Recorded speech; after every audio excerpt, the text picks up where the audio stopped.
Can I also say I'm very fortunate enough to have someone to turn my microphone on for me as well, so that is one of the perks of being in this top job. Welcome to our live streamers, and councillors, you will note today that Councillor Curtis is coming to us via the online platform. There's a long story. I think Councillor Curtis actually missed her flight this morning. She would have been here. So I guess at the end of the day, that can happen to all of us, but certainly we extend our sympathies to Councillor Curtis for not actually being here, but obviously that's a bit of a change. She did not seek to actually be not with us today, but unfortunately, through circumstances, missed her flight this morning. So Councillor Curtis will participate via that online platform today. Councillors, it's a very brief agenda, but with some very interesting topics on it. Clearly, they're all interesting. So, councillors, can we start? We have previously sought a leave of absence, and we've laboured on just how we do that most recently from Councillor Daniels. So her leave of absence was sought at a meeting with her reasons for her leave of absence provided at that meeting or prior to that meeting, which allowed us to grant that. So that leave of absence was granted at a previous meeting. So, councillors, if someone could move Councillor Megan Daniels' apology, moved by Councillor Burns, seconded Councillor Moriarty. All in favour? Against? Thank you. And I note that Councillor Curtis voted in favour. So you'll hold me to account, Councillor Curtis. I'll have to keep looking to my right. All right, thank you, councillors. On behalf of us all, I pay my respects to the traditional owners of the land on which we meet here today. We acknowledge their long association with the land, water and the things we do in the place. As we do, Council, we also have the opportunity to have with us today shall we say, the pastoral leaders of St Patrick's Parish. So Father Trook is here, and he's got a very important guest he'd like to introduce to us this morning. As you know, the churches together have a roster and provide someone to not only provide us a prayer, but actually some wise words for when we start our meetings, which we greatly appreciate. So we thank Father Trook for being here, and as I explained before, the great democracy that lives in churches together allows them, when they're not available sometimes, that they stand and fill in. But I said at least once a year we need to see your face. So Father Trook, great to see you, and I'll hand over to you to lead us in prayer. Thank you. Yes, good morning, everybody. It's my privilege to be with you here today to open the prayer for the council's meeting. And today we have Father Francois with me. He replaced Father John, who was here with us for 2 years, and he has moved to Melbourne to work in formation and also like a director of vocation and youth ministry. So Father Francois will be here with us hopefully longer time. And so welcome, Father Francois. And as we are moving toward the end of the year, and for the church, we also heading toward the end of liturgical year, I'd like to choose a passage from the Gospel of Matthew, chapter 25, verses 31 to 46, talking about the final judgment. So I'd like to invite Father Francois to read the Gospel message.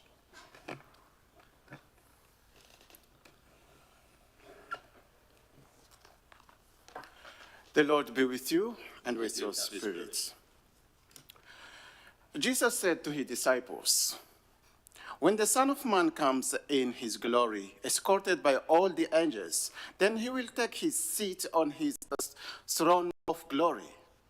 All the nations will be assembled before him, and he will separate men, one from another, as the shepherd separates sheep from goats. He will place the sheep on his right hand and the goats on his left. Then the king will say to those on his right hand, 'Come, you whom my Father has blessed. Take your heritage, the kingdom prepared for you since the foundation of the world. For I was hungry, and you gave me food. I was thirsty, and you gave me drink. I was a stranger, and you made me welcome. Naked, and you clothed me. Sick, and you visited me. And in prison, and you came to see me. Then the virtuous will say to him in reply, Lord, when did we see you hungry and feed you, or thirsty and give you drink? When did we see you a stranger and make you welcome, naked and clothe you, sick or in prison and go to see you?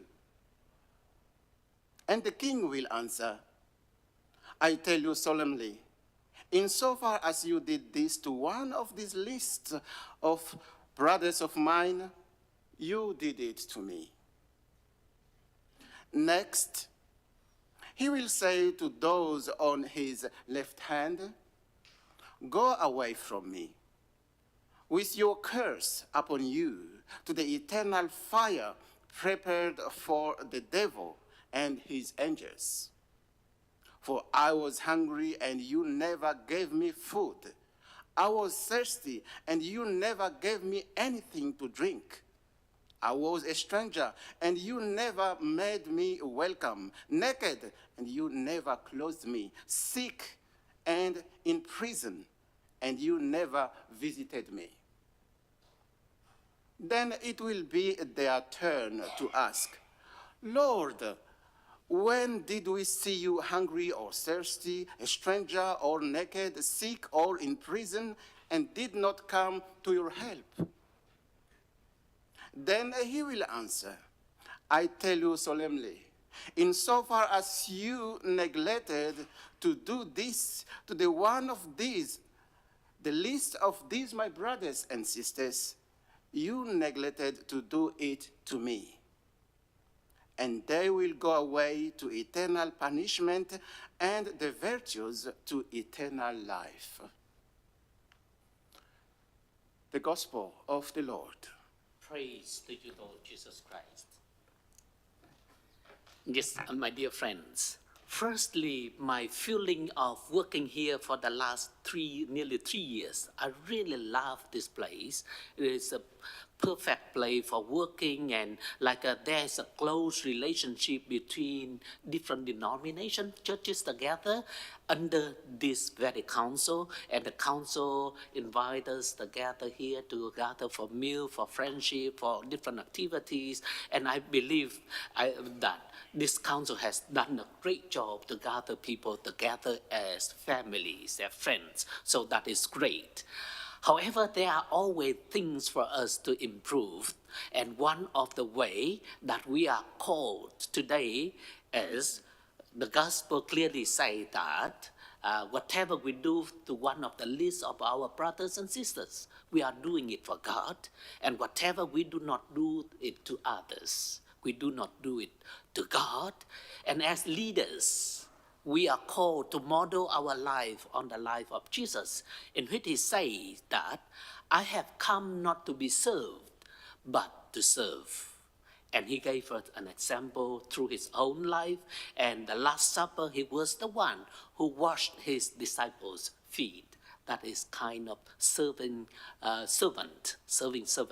So we are called to do the same, to serve our brothers and sisters. As we begin the council meeting today, we pray that God will be with you, will bless you, will guide you, so that whatever you share, you discuss, you plan or do will be for people's goodness, and above all, for God's glorification. So once again, may God bless you and bless the meeting, and enjoy your meeting today. Amen. Thank you, Father Trook. Thank you, Father Trook. Thank you, Father Francois, and welcome. No pressure, I think, but I think the word there was staying for a long time. So I look forward to seeing you here for at least as long as we're all here, so that could be a long, long time. But I hope that you come to love this community like Father Trook has. And as you know, all of these things are very, very important parts of who we are in the Central Highlands. So welcome to you. And thank you for your prayer. Thank you, and enjoy your meeting. Thank you. Thank you.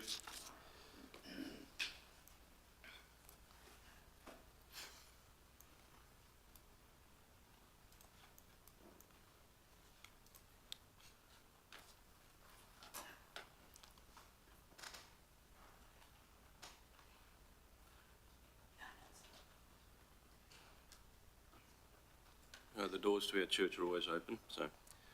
All right, thank you. Councillors, back to our agenda and certainly where we do our checks on what we have done. Councillors, the confirmations of the previous minutes, would someone be happy to move those? Moved by Councillor Carpenter. Second by Councillor Curtis.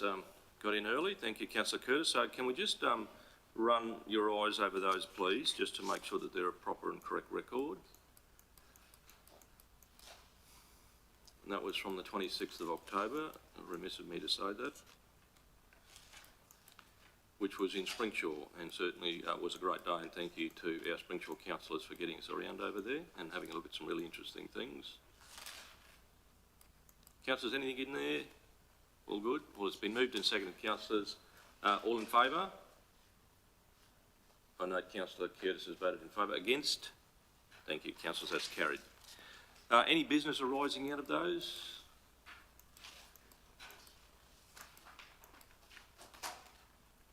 I think we generally, councillors, we got that resolution list shortened up pretty well, so that's very close to resolution and action is working very, very well. Councillors, and I draw your attention to the outstanding meeting actions that I just said. They have certainly followed us closely in terms of time.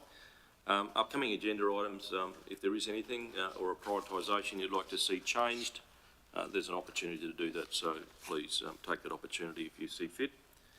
Councillors, conflicts of interest today? Any declarations that you've received, Marty? None prior, but councillors, if there are any, in any conversation today at some juncture, just certainly we will pause and record those as you see fit, so we'll do that. Now, see how there are no petitions?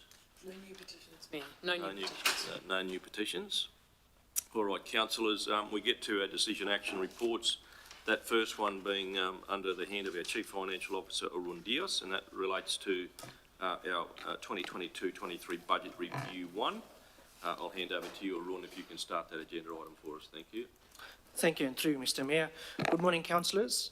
This report is tabled to council to seek approval for the amendments to the original budget, which council adopted on the 28th of June 2022. I will now invite our Manager of Finance, Helen Kirby, to present the report in detail to council. Thank you. Good morning, councillors, and through the chair. The original 22-23 budget was adopted by council at a special budget meeting on the 28th of June 22, reporting an operating surplus of $3.179 million and a capital works program of $64.549 million.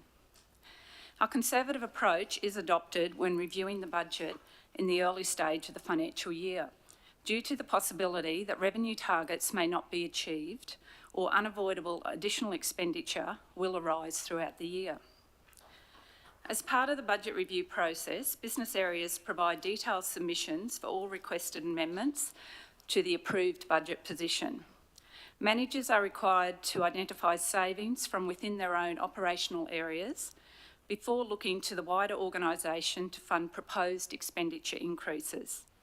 Conversely, proposed reductions in operating revenue must be considered with compensating reductions in expenditure where practical. The reprioritisation of adopted capital projects and the capacity to deliver the works must be considered by all managers for submissions requesting increases to the capital program. The BR1 submissions, or Budget Review 1 submissions from business areas, have resulted in the operating result being revised downwards to a surplus of $2.288 million and the capital works program being revised upwards to $67.538 million. The Statement of Comprehensive Income, which is shown at Attachment 1 in the tabled report, shows the proposed BR1 operating surplus at $2.288 million compared to the approved operating surplus of $3.179 million by key revenue and expenditure classifications. The Budget Review 1 submissions by business areas reflect a net decrease of $891,473 to the approved operating surplus, which is comprised of an increase in revenue of $9.648 million, which is offset by an increase in expenditure of $10.539 million. Attachment 6 shows the adopted capital budget by individual project, and has been revised upwards by 2.988 to $67.538 million. The reason for this net increase is related to 2.3.6 million in funding for projects approved in 21-22, but were not financially complete until 22-23. 1.328 million in new capital projects approved, and a net return of funds amounting to 700,000 on projects due to cost reductions and reallocations. An increase of 8.254 million in capital grants and subsidies has been proposed at BR1 for capital projects included in the original 22-23 capital budget. An additional amount of 3.784 million will also be received for projects scheduled for completion as part of the 23-24 capital budget. Confirmation of this additional grant funding was not received until after the adoption of the original budget. The current long-term financial plan, which covers a 10-year period, has been updated to reflect the proposed BR1 capital and operating amendments and the final audited 21-22 balances. The 3 key sustainability measures are shown in attachment 2 for the life of the plan. These ratios indicate that Council's budgeted financial performance is sound for the whole of the forecast period, based on the current assumptions and known assessment of risks underpinning the plan. The operating surplus ratio for 22-23 is 1.3% and remains within the target range of between 0 and 10% throughout the life of the plan. This result indicates that Council can fully fund its operating costs from operating revenues. The net financial liabilities ratio is calculated at negative 1.4% against a target of less than or equal to 60%. The ratio remains within the target range for the 10-year forecast, indicating that Council has a level of debt that it can easily manage. The asset sustainability ratio measures the extent to which Council is replacing assets to ensure consistent service delivery and levels for the community. Over the 10-year forecast period, the average result is within the target range. A statement of financial position or balance sheet is provided at attachment 3, which shows the forecast value of Council's assets and liabilities during the period from the 1st of July 22 to the 30th of June 2025. Cash balances shown at attachment 4 remained sound over the entire forecast period and have been positively impacted by the increase in the actual cash balance reported at the end of last financial year and the increase in the external grant funding discussed earlier. The statement of changes in equity is provided at attachment 5 and shows the forecast net worth of Council over the period from the 1st of July 22 to the 30th of June 2025. That concludes the report, and a recommendation is made that Council, in accordance with sections 169 and 170 of the Local Government Regulation 2012, adopt the amendments to the 22-23 budget. Thank you, Helen. Thank you, Arun. Questions, councillors? Councillor Brimblecombe. Not so much a question, but on page 69, line 139, wrong description. General Manager.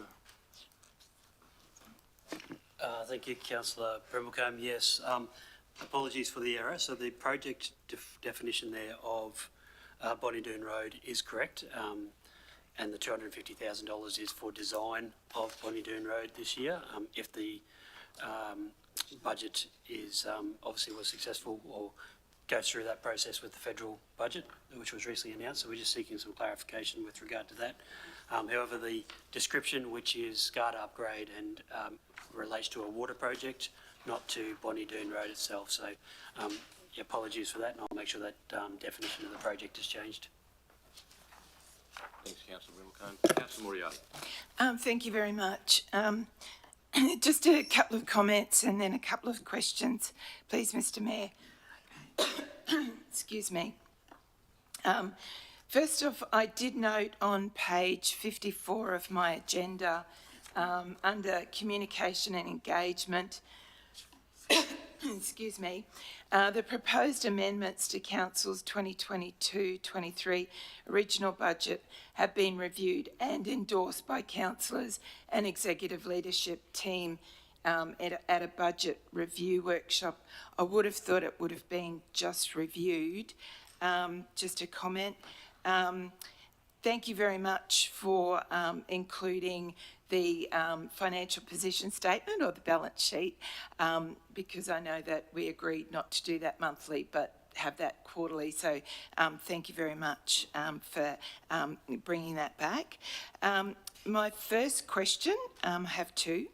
My first question, just to make sure I've got this right, is that the surplus, the increase in the capital works has increased by the $2.989 million, and the increase, I guess, of because the surplus is reduced, it means that there's an increase of $900,000 in the operating surplus, which to me is basically an increase in expenditure of $3.9 million.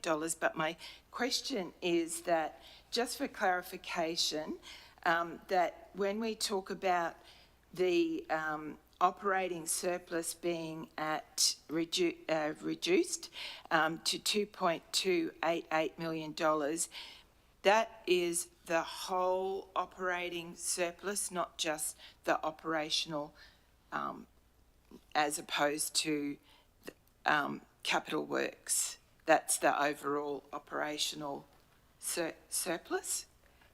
Just through the chair, no, it is just referring to the operating surplus, so just recurrent revenue and recurrent expenditure, not capital expenditure or revenue. Okay, so they're both separate. Separate. Thank you, Helen. So the $3.8 million would be the increase in our expenditure over that time out of budget. Total budget. Yeah, thank you, a total budget. Through you, Mr. Mayor. And Councillor, just very quickly to add, of the total increase in expenditure, $1.6 million is just depreciation, which is considered non-cash. So increase in depreciation has gone, if you look at page 56 of your agenda. Yep. Under operating expenses, you'll see the original budget had a depreciation of 39 million. Now that's gone from 39 million to 41 million. That is still an expenditure, but it's non-cash. So you're still seeing an uplift in cash. But that's how the statement of comprehensive income is designed. That needs to capture non-cash expenses as well. Yeah. Awesome. Thank you for clearing that up. I think I get it, but I am asking questions just from what I interpret from the readings as well. So thank you very much for that. My other question was, would you see that, obviously this is BR1 and we've got BR2, BR3, BR4.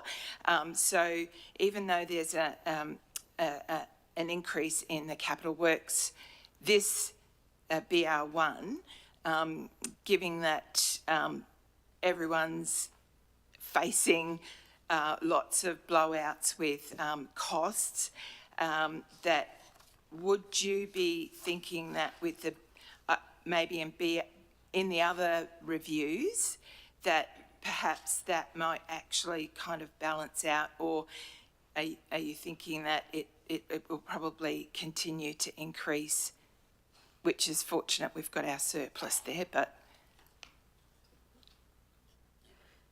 I'll start and then I'll hand over to CFO. So there is a correction that's one-off in BR1, and which is around employee costs that you'll notice in there. Yes, I did. That's a correction due to an error in the original budget, so that won't be repeated. Right. Unless there's further problems found, but I don't believe so. There's been a forensic review of that of employee costs just to make sure that's correct. So that's one off, and that has contributed to the change in the surplus due to expenses. And then also what is one off is the inclusion of some capital project funds that was due to carryovers or items that were not fully delivered last year, and the funds needed to be added again into the budget so that those projects could be delivered this year. That's one off, so that won't happen again. And then there's been a couple of additional capital projects added in, and that's one off as well. So my view is that I can't speak to what might happen with all of our tenders in relation to the costs and quotes coming in. I can't speak to that. That may continue to blow things out in terms of costs of materials and services, although we did budget for more. I can't speak to that. That might continue to be a problem in this day and age. Yeah. But the one-off items that have been corrected or added in this first budget review won't be repeated. Yep. That covers it, CFO? Yep. Thank you, Shan. Councillors, just looking historically, as of last financial year, there was a delivery of 97% of the total CapEx program as well. So at this stage, the forecasts of $67 million is quite achievable. I can get Jason or John to comment on it, but our forecasts stand correctly now. Obviously, there is a chance that as the year progresses, things might change, and that might mean that the program might have to be revised down. But at this stage, $67 million seems to be a deliverable program for council. Oh, awesome. Thank you very much. And I just wanted to say thank you for including the list of capital works projects. That was excellent in the report. Is that all available for the public to see all of that as well? So awesome. Thank you very much. Right, thank you, Councillor Moria. Councillor Rolfe? Yeah, through you, Mayor, to Helen. What percentage did we get a prepayment for our financial assistant grant, and what is in the budget for this year, for this calendar year? So just through the chair, we've actually, last financial year, we received 75% prepayment of this current year's grant. Historically, or for the last few years, we've only received a 50% prepayment. For the current budget, we've assumed that the 75%, the basis for the prepayment will be still 75% for this year. Yeah, sure. Yeah. Okay. Thanks, Helen. Thank you. No further questions, councillors? All good? All right, councillors, the recommendation there is that in accordance with those sections 169 and 170 of the local government regulation, we adopt those amendments to the 22-23 budget, and there's 6 of them there included, so that refers to those attachments and those references that were made in the report. So there's 1, 2, 3, 4, 5, 6 of those. Councillors, someone happy to move those? Moved by Councillor Brimmelcombe, seconded by Councillor Moriarty. All in favour? Councillor Curtis is acknowledged in favour. Against? Carried. Thank you, councillors. Thank you very much, Helen. Thank you, Arun. Councillors, we move along to communities under General Manager John McDougall. 12.2.1 on your agendas is the endorsement of membership and nomination of a member for the Capricorn Pest Management Group. Thank you, John. If you can do the introductions when your team are here.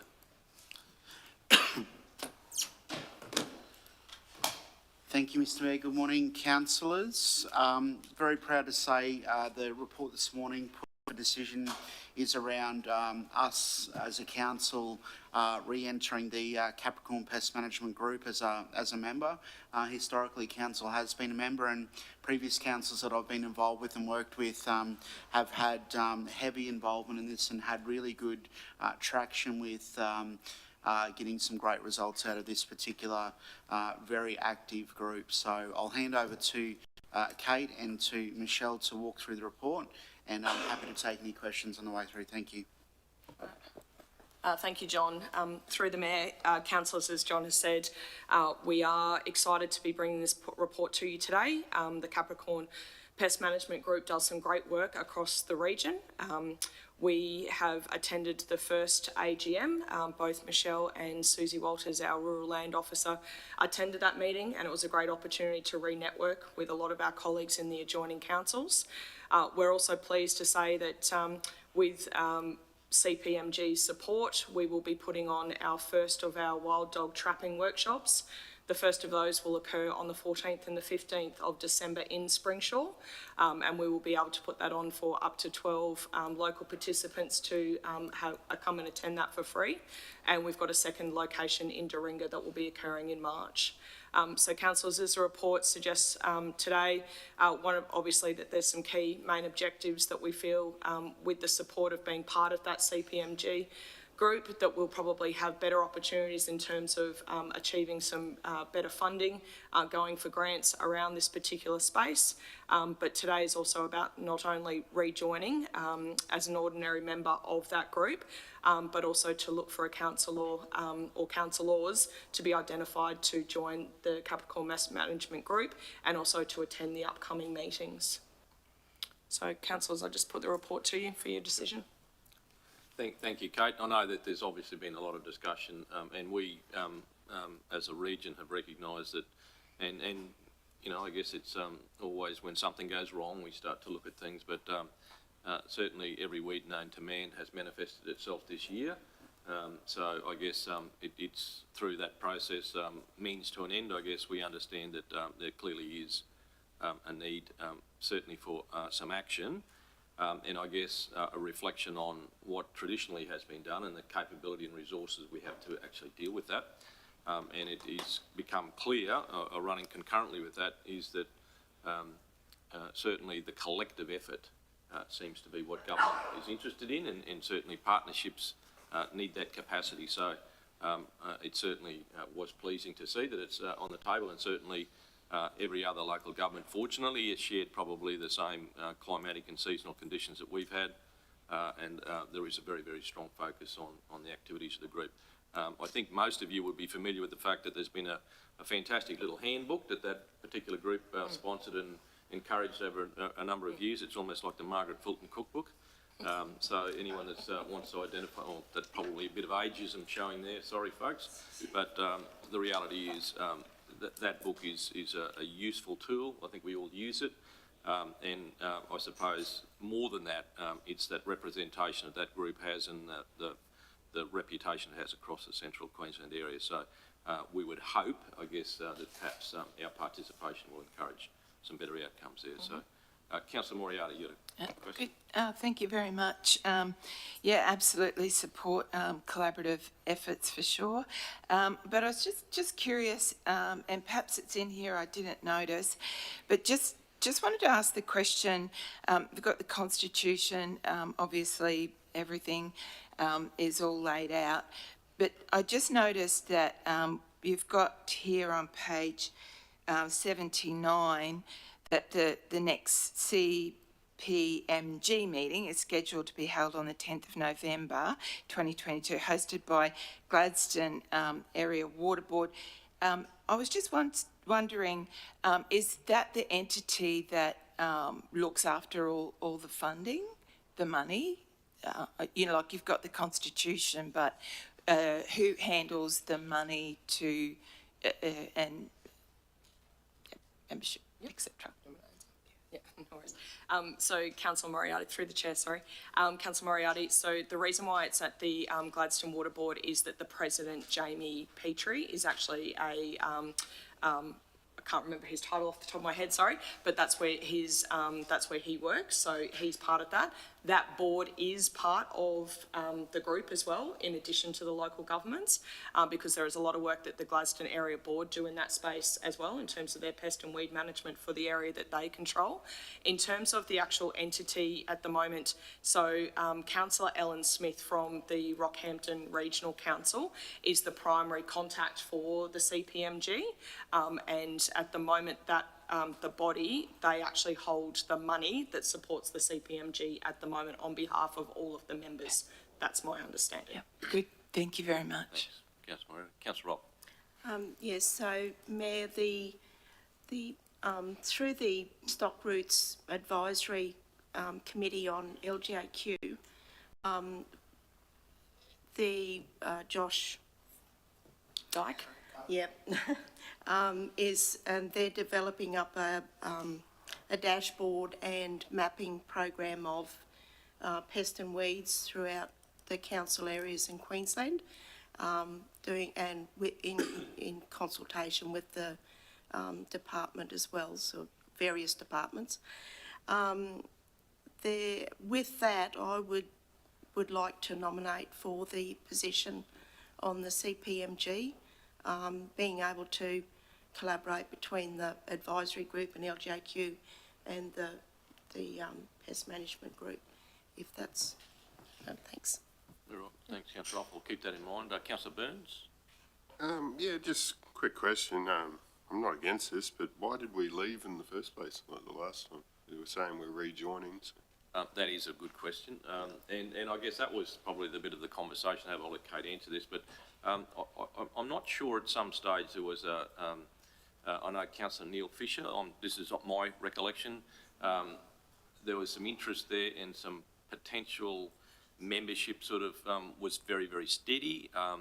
And I guess probably the unspoken word in local government, sometimes some of these things just lose a little bit of interest, and somewhere along the line, change of personnel, change of staff, lack of funding, sometimes it just drops off. So I don't know, Kate, if you got some better intel than that.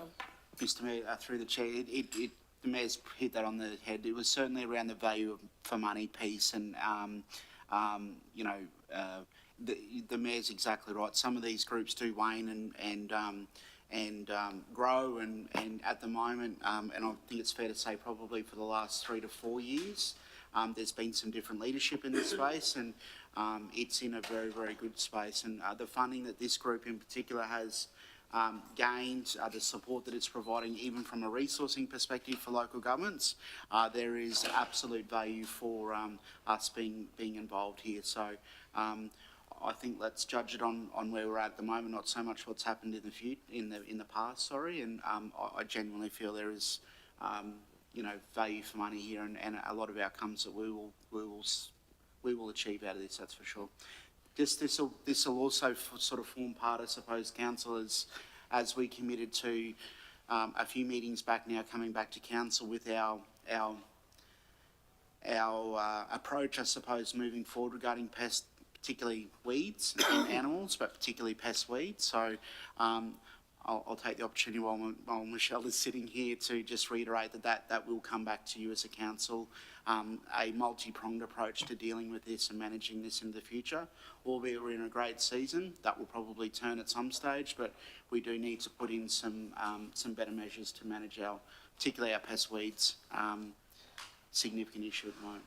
And can I just add, Councillor Burns, rather, that it was raised at the CHRC meeting, so I think probably to ameliorate that sort of waning or that interest and non-interest, that collective aspect that I talked about at the start is critical. I think CHRC will feel a lot more, I guess you'd say, encouraged to endorse the collective, given that we're all in that now, rather than in the past. I think the question was raised at the last meeting about the potentiality of some you know, region-wide sort of strategy, which groups represented, and we weren't a member, so that prompted a bit of a reflection on our membership. So I think that collective opportunity through the CHRC will probably give the pest management group perhaps a little bit more, I suppose, emphasis as well. So, Councillor Carpenter, sorry, yeah.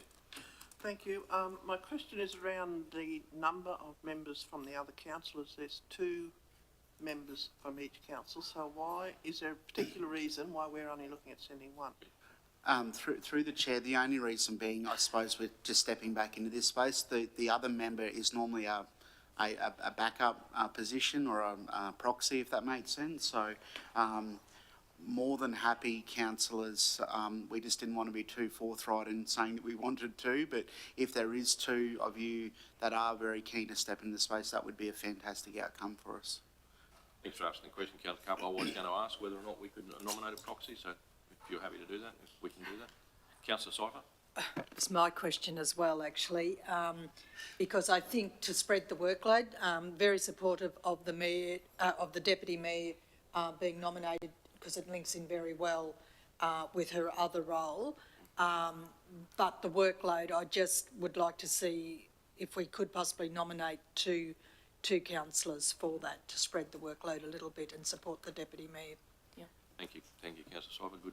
Good point. All right, Any other questions, councillors? So can I just wait? Sorry, Kate, yeah. No, you're right. So just to clarify, councillors, so each of the councillors who are the top, so Councillor Ellen Smith, Councillor John Ramsey and Councillor Chris Cameron are the nominated ordinary members for each of those local governments, and the other councillors are the proxy. So each organisation only has one ordinary member who is the voting member. The other thing I just wanted to flag also, council, is because we have rejoined and we've become a member, both Susie and Michelle very kindly nominated ourselves to be hosting. So there is a meeting tomorrow, and then we will be hosting the next meeting on the 9th of February. So there would be an intention around hosting of those events where we can also look at some facilities and other things as part of us hosting that event as well. So we will obviously have people coming to region for that. Beautiful, thank you. Thank you for jumping in there, and 9th of February is CQ Rock Day as well, so I'm not sure where we will be in February, but Okay. Yeah, we might, you never know, we might need that alternative councillor. So anyhow, we'll work through that. Is there anyone interested in being a proxy? And I emphasise proxy rather than alternate. The corporate law reads quite differently. So proxy. Anyone else interested? Councillor Brimblecombe is nominated. All right, so the resolution would be that we nominate Councillor Christine Rolfe to be the representative, with Councillor Charlie Brimblecombe to be the nominated proxy. That sound fair, Kate? That would be the wording we would need. All right. Councillor, any other discussion? All good. All right. Well, the recommendation is in a couple of parts. We note that the council has rejoined, and thank you, Kate, and thank you, Michelle, for and Susie, obviously, for being an active part of that. And we would endorse Councillor Christine Rolfe to be. Sorry.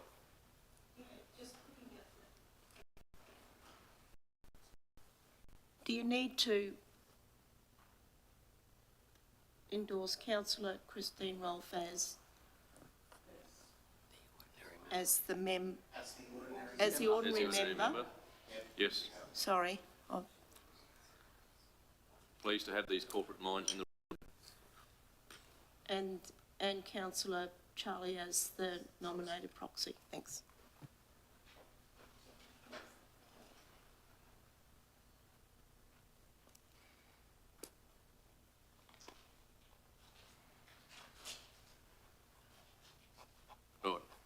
Comfortable with that? Or did you want to have the word as the member, as the ordinary member? Or... Yep. Yeah, as the ordinary member? Mm-hmm. Yep. Right. I think that satisfies the corporate wording that we usually have requested from us. All right. Councillor, someone happy to move that? Moved by Councillor Carpenter, seconded Councillor Burns. Councillor Curtis, you're happy with that? She is. All right. Councillors have been moved and seconded. All in favour? I note Councillor Curtis has voted in favour. Against? Thank you, councillors. That's carried. Thank you very much. Thank you, John. Thank you, Michelle. Thank you, Kate.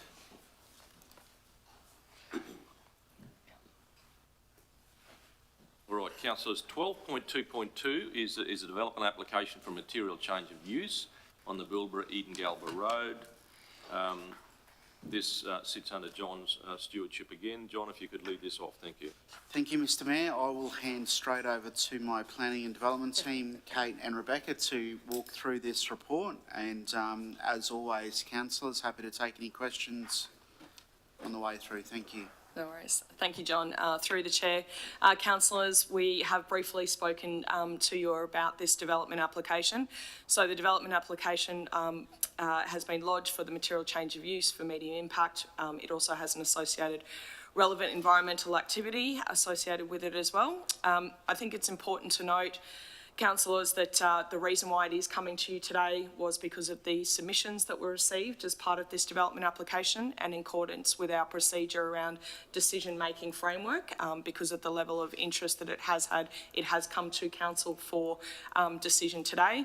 The officers are recommending that it is approved subject to conditions, and those conditions have been applied as a result of the assessment that the team has undertaken, and also in response to all of the submissions that have been made.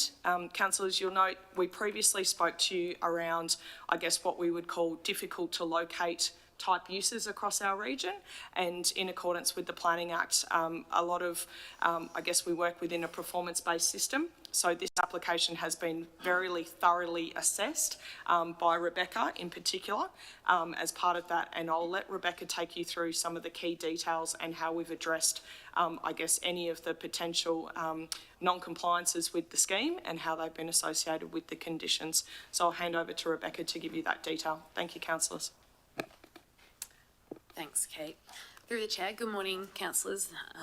So this decision, as Kate outlined, is presented to council today for decision in relation to that development application for a material change of use for a medium impact industry for the ammonium nitrate storage facility on Bulburra Edingalba Road. The property itself is rural. It's a rural zone property. It's located approximately 3 kilometres from the intersection of Bulburra Edingalba Road and the Capricorn Highway. The facility itself will be for the storage of ammonium nitrate for up to 2,400 tonnes of that material. The material will then be distributed from the site to the mines in the Bowen Basin, including Blackwater, Peak Downs and Saraji mines. It's important to note that there is no processing and manufacturing of the ammonium nitrate on the site itself. That material is received from the supplier facilities located at Yarwun and Mowra. So the site is only intended to be for storage and distribution of the product. The facility itself includes a yard area that's about 2 hectares in area, which will store the ammonium nitrate prill in purpose-built, airtight and watertight shipping containers. Those containers are, sorry, I should note they're also fire resistant. There'll be no loose material stored on the property in bulk quantities. There is a bagging facility proposed on the site to allow for smaller quantities of that material to be bagged up into sort of 1 tonne loads. The applicant has outlined, though, that there will be some sort of strict operating procedures around that bagging facility, including not operating at night or when wind speeds exceed 8 kilometres an hour. In our assessment of the application, we've also recommended through the report, you'll see, councillors, that we've also recommended that that facility doesn't operate during wet weather events, just to control some of those risks. Heavy vehicle access is was proposed to be into the site via a new access track, which stems along Bulburra Edingalba Road from the Capricorn Highway. That haulage route itself along the local road has also been included as a condition in the approval to prevent any access on other parts of Bulburra Edingalba Road. And for instance, within the submissions themselves, access onto the more western parts of Bulburra Road were raised as an issue. So we've recommended conditions in there to really lock in that haulage route. The facility itself is proposed to operate 24 hours a day, 7 days a week, with most operations occurring in daytime hours and some deliveries and other operations occurring at night. Council's jurisdiction for this application, as Kate's outlined, is really to assess and consider the suitability of that land to be used for this use. It is a difficult to locate use which the planning scheme doesn't anticipate for or doesn't sort of clearly plan for. So we've really had to assess it based on the material that's been submitted with the application and rely on those technical and specialist reports that have been submitted. Some of those reports, so those reports that have been submitted sort of address everything from the traffic and stormwater management, environmental health, emergency procedures and evacuation measures, a full town planning assessment, and also considers the potential hazards of bushfire and impacts from noise, sort of air quality and water quality perspective as well. The application was subject to 15 days public notification, and there were 12 submissions received from the public during that process. Following officer review of those conditions, we went back to the applicant and requested some further information and clarification, which they've responded to with further additional technical reports and clarification of those matters. The State Assessment and Referral Agency has also been involved for assessing this in assessing this application, as well as the Department of Environment and Science. Those state agencies have both provided their responses and approvals for the application, which includes some conditions that regulate the operation of the facility. I will note, councillors, that the SARA decision notice does not include conditions requiring the intersection at the highway, Capricorn Highway and Bullborough Edingable Road to be upgraded, and the safety of this intersection was a key matter that was raised in the submissions.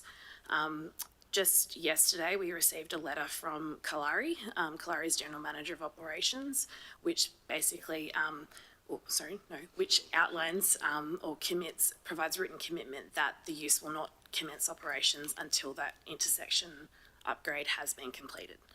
So that is on the record and on file as of yesterday.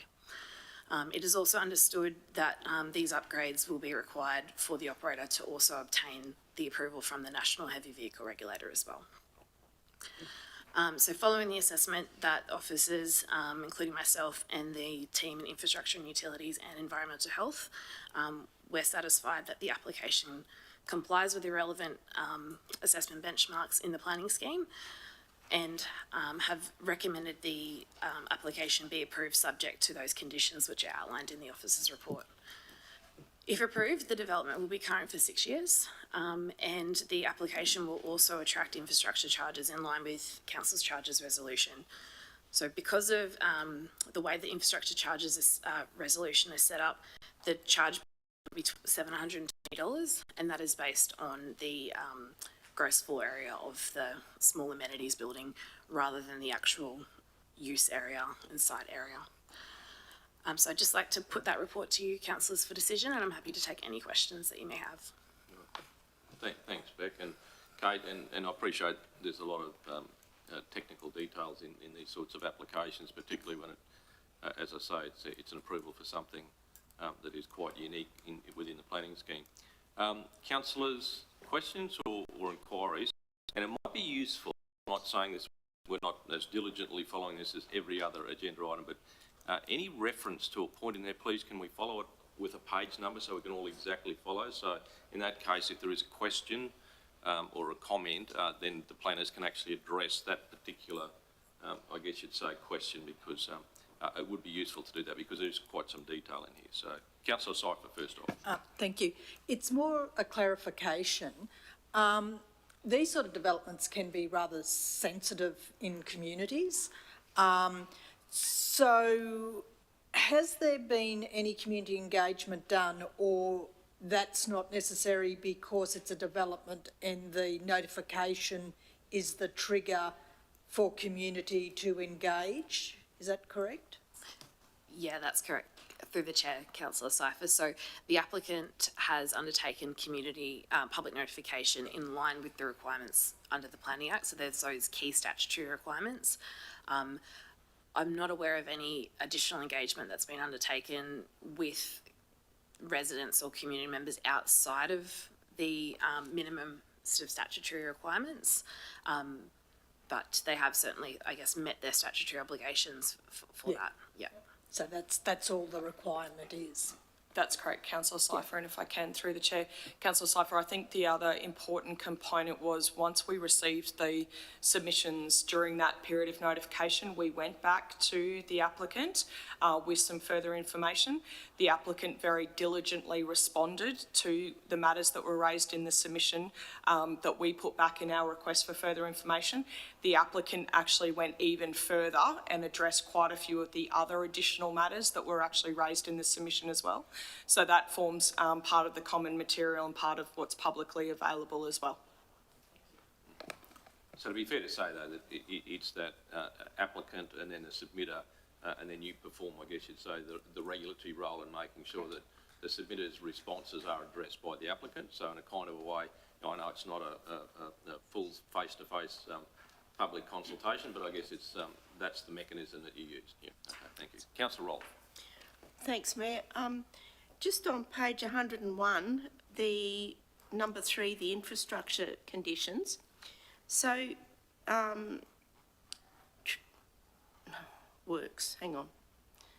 But the applicant, sorry, number 4, the works, must repair any damage to existing that may have occurred during any works undertaken as part of the development. What happens after the development?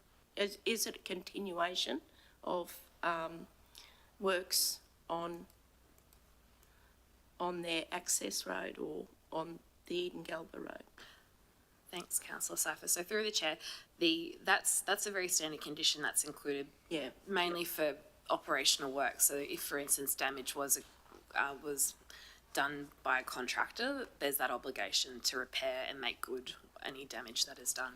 There aren't any conditions requiring ongoing maintenance of the road itself, but you may have seen there is a condition, and I can find the number, but there actually is a condition recommending the local road be upgraded from the site access out to the intersection with the Capricorn Highway.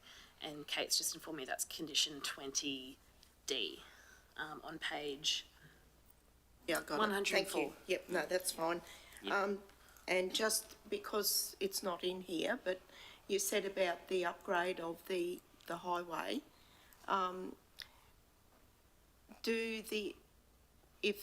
if it's approved, do the applicants have to wait until that upgrade is actually completed by TMR before they? So through the chair, there's a range of conditions that the applicant will have to comply with before they can commence work, commence operations. Some of those are seeking operational works approval from council for some of those upgrades. There's also a separate process through the National Heavy Vehicle Regulator, and based on discussions with Tyrone, who's also in the gallery at the moment, I understand that those upgrades will be required to that intersection for the applicant to actually obtain that approval. There is nothing conditioning that upgrade from the SARA's, the state's responses, any of their decisions. What we do have, though, I guess, is that written, that letter of confirmation from Kalari that they will be undertaking that. It's part of their internal risk management measures to do those works before they can actually operate. Thank you. Thank you. You don't need Tyrone to make any comment in respect to that. You're happy with that? Thank you. All right. Councillor Moriarty. Thank you, Mr Mayor. Just some comments and a few questions, if that's all right, please. Firstly, it's just reading the business case here and the development application. It certainly makes commercial sense for the company to be based in the region, and it's always great that we do have extra businesses operating in the region. But I do want to say that thank you for clarifying about the turn-off from the highway. That was something I had to ask about, so I'm glad that that's being addressed. Obviously, there's been 12 submissions, and I was wondering why they were the 12 submissions and the depth of some of those inquiries would probably be because some of that engagement and information probably hasn't been sent out, but that's prior to the application going through. So obviously this is a mechanism for local adjacent landholders and community members at Duringa or wherever, but I was to have their say and have their issues raised. I was just going to ask, I've been through all of the responses, the responses listed, and went through and read all the way through and felt that even from this application I could see where these had all been addressed. However, I was just wondering, first question is, where did the submissions come from? Do you know? Were they, more coming from adjacent landholders or Jeringa community, or if you could, thank you. Yeah, sure. Thanks, Councillor Moretti. So through the chair, the submissions primarily came from local residents. So a number of residents that live along that road or own properties along that road, and to the north and around the Bilbara community. Yep. I believe there was some submissions from one of the local police, one of the policemen as well, that works in Jeringa, based in Jeringa. Yep. But primarily, it wasn't sort of submissions from people in Rockhampton and Emerald and other places. It was very much a local community response. Yep. Good. Good. Thank you very much for that. I think that one of the things going forward for the company, if this is approved today, is certainly going forward. There's obviously a whole range of people wanting a whole range of information as residents, and I'm sure the company, being a good corporate citizen, I know working with them in other communities, will do more with that engagement, picking up what Councillor Seifer was saying. And it's interesting, the link to Jeringa. I was going to suggest too that as perhaps going forward, and I know that Kalari in other communities have also participated in our community reference group. So there is a community reference group at Jeringa. So there is the potential that for the company to be working and building those relationships. The other thing I was going to ask was who over time actually does the ongoing inspections of the site? Would that be EPA or council going forward? Yeah. So through the chair, Councillor Moretti, if council would do inspections if there were, for instance, complaints from the community that were raised about any of the operations, or if trucks weren't using the correct haulage route and things like that. So we would respond to those from a compliance perspective. I'm not 100% sure on the state's inspection procedures. Kate? Yep, no worries. So, councillors, when we have things around environmental authorities and environmental relevant activities, we work very closely with our colleagues in the Department of Environment and Science. It will depend on the circumstance, but in some instances, our environmental health officers will take on the delegation from DES to respond to any issues, and we have had that across the region on a number of the facilities that exist, and that's only based on a resourcing issue and that we've got the guys on the ground. So we work quite closely with our colleagues in Environment and Science as it relates to that particular matter. And just one more question. I was just wondering, with staff, the number of staff operating the facility and where they're going to be located, or? So through the chair, I believe there was operationally, I think 3 to 5 staff, full-time staff at the facility once it's constructed.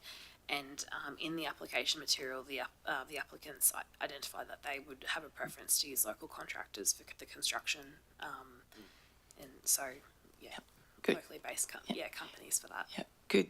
Good, thank you. The point being that's creating some local employment as well. And I just, 2 more comments was I would suggest for the company to probably do up a bit of a fact sheet that does address some of the main issues that are coming up to share with the community, and obviously the benefits. And also one of the benefits I seen of the operation was the firefighting equipment. So just to make sure that they know that there's a rural fire brigade operating locally, that potential there to perhaps have some partnerships for resources, etc. So thank you. All right, thanks, Councillor Moore. And there are conditions there about the capacity on site, obviously, so that doubles up there. Beautiful. Councillors, any more questions? Councillor Curtis, any questions from you? If I haven't, no, all good? Councillors happy with that? All right. Thank you, Rebecca, and thank you, Kate, for clarifying where required. Councillors, okay, the recommendation is recommended there for approval, and there are a number of obviously infrastructure charges notices there is in part 2 of that, and then obviously part 3, which is always quite long, and includes the statement of reasons to be included in the decision notice, and that's a regulation. So obviously over a number of pages there, so a number of conditions and particular detail around the application and the recommendation for approval. Is someone happy to move that? Moved by Councillor Sypher, seconded. Councillor Moriarty, all in favour? Councillor Curtis has indicated she's voting in favour. Against? Councillors carried. Thank you. All right. Councillors, just aware of time, I think we're going to have morning tea in the gallery again, is it, Marnie? We are. So, councillors, the next report will come under Carrie's hand, which is a commercial and corporate services report on the operational plan. So, I guess if we can, we've allowed ourselves a little bit of time to consider that. We might, at the end of that report, then adjourn to the library. Sorry, not the library. That would make the very small gathering in the gallery, but certainly down to the gallery for our morning tea. So, thank you, Carrie. If you could do the introductions here, please. Thank you, Mr Mayor. Through the Chair, good morning, councillors. Council's adopted Operational Plan 2022-23 provides an activity-based plan on how and what we will do during this financial year towards the delivery of our 5-year corporate plan 2022-27. The quarter 1 activity status shows activities as 3% are being monitored, 9% completed and 88% are on target. Further, during the process of the first quarter review, it was identified that the operational plan listed a number of proprietary business systems, such as names of software. It is necessary to remove these names from the operational plan as they have Council's flexibility in implementing the best systems for the outcomes needed. As such, it is recommended that all proprietary business system names are removed from the activities and performance measures within the operational plan as shown marked up in the first quarter performance report, and that an updated operational plan is adopted incorporating these changes. If adopted, the operational plan will be republished incorporating the changes. I will now hand over to the General Managers to start with the Chief Financial Officer, Arun Diaz, to speak to their respective areas, providing a summary of the 1 July to 30 September. Thanks, Kerry. Through you, Mr Mayor. Councillors, we are very pleased to report that during the first quarter of the year, Council has replaced the online tendering system for requests for quotes and tenders to Next Gen Vendor Panel, which is a local buy product. Vendor Panel is used by more than 65 local governments in Queensland. The benefit of this platform to suppliers is substantial. Once registered, suppliers will be able to seamlessly seek business opportunities with councils across Queensland. In addition to being a single platform which creates different efficiencies, it also results in lowering the costs to do business with council overall. The benefit to council means a streamlined process for staff, which will result in improved governance, reporting, and analytics for all procurement requirements. Thank you. Thank you, Chief Financial Officer. So from an infrastructure, through the Chair, good morning, councillors. Some key highlights from the infrastructure and utilities team for the first quarter include maintenance grading of over 700 kilometres of rural roads. We have procured some key plant, including increasing our fleet of water carts in road train configurations to assist in efficiencies with ongoing maintenance and construction of roads. Our natural resources team has crushed over 40,000 tonnes of gravel, which contributed to the preparation of some of our key routes prior to the grain harvest season. And in a water utilities space, our draft water security plan was workshopped with councillors on the 28th of September which was one of the key initiatives in the operational plan. I'll hand over to the General Manager of Corporate. Thank you, General Manager. Commercial and Corporate Services team has commenced the majority of activities during the first quarter. Customer Service has prepared the request for quote to assist with the delivery of a customer experience project so we can better understand our customers and to match our services. This includes providing a better access online to council services.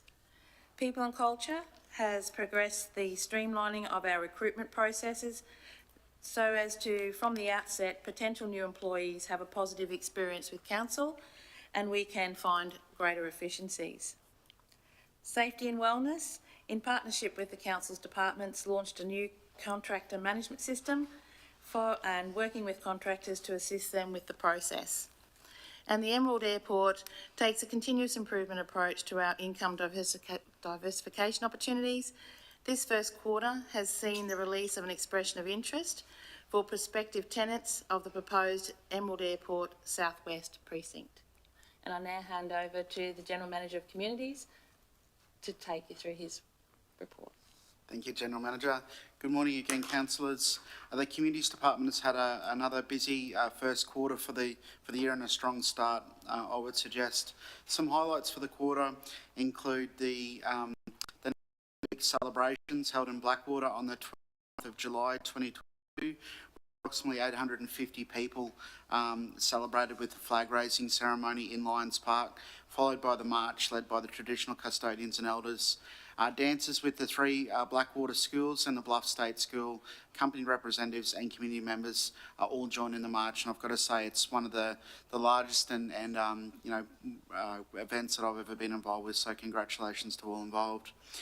Each year, the Arts Around August promotes the diversity of our Central Highlands' thriving arts and cultural sector. This year we had over 50 events held throughout the Central Highlands, including activities like quirky wire art, Lego art, comedy art, art exhibitions and openings, circus workshops and more. Included in the arts and cultural area, the opening night and awards presentation for the annual Art Awards was held on Friday the 3rd of August with over 150 people in attendance to view the 134 entries from artists across Queensland. Furthermore, on the 30th of September, 88 people attended the grand opening for the new Sapphire Skate Park. The skate park was jointly funded by the Council and the Australian Government's Building Better Regions Fund.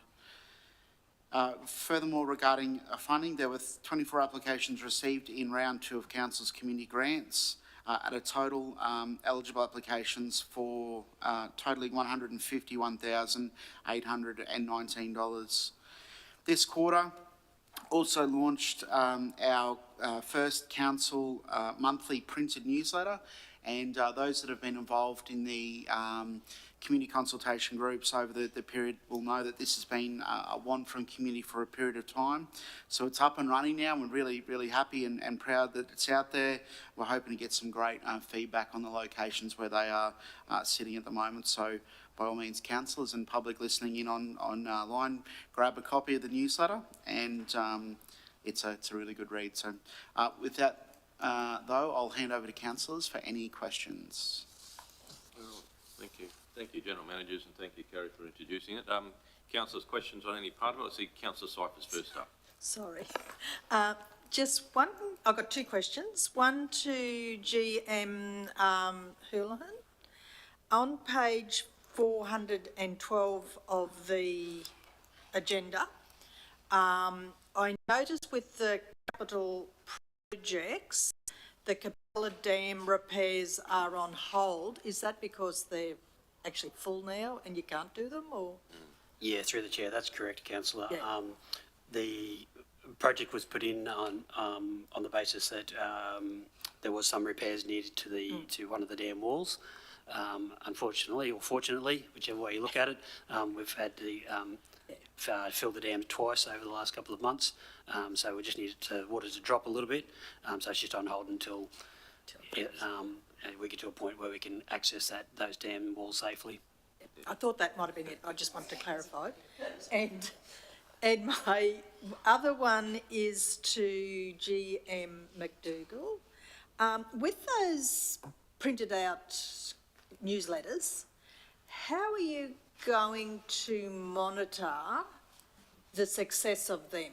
Because I know there's been 2 gone out now, 2 months gone out, and I delivered a pile to a community and the last pile hadn't had one taken out of it. So how are you actually monitoring that success? Yeah, through the chair, this is a really interesting topic, and if we cast our minds back to when this was first raised, I think with councillors, will be probably 12 months ago now, this is one of the issues that we did have on how we will actually gauge our success. The only way we can, Councillor Cypher, is we keep a very strict record of where and how many we've distributed to different spots, and then we're just asking for those that are taking them out to give us some feedback on whether they're all still there or not. It's the only way we can really do it. So the locations where we've got, say we've landed 50 there, and if we go back and they're all gone, then that's a good result. We can only assume that 50 have gone to 50 different people. But if we go back and only 40 are still there, then we can only assume that 10 have been distributed. So I'm assuming, and I probably shouldn't assume, but I'll assume that the majority of people who would request a hard copy would be more elderly people who may not even go to the location where the pile is.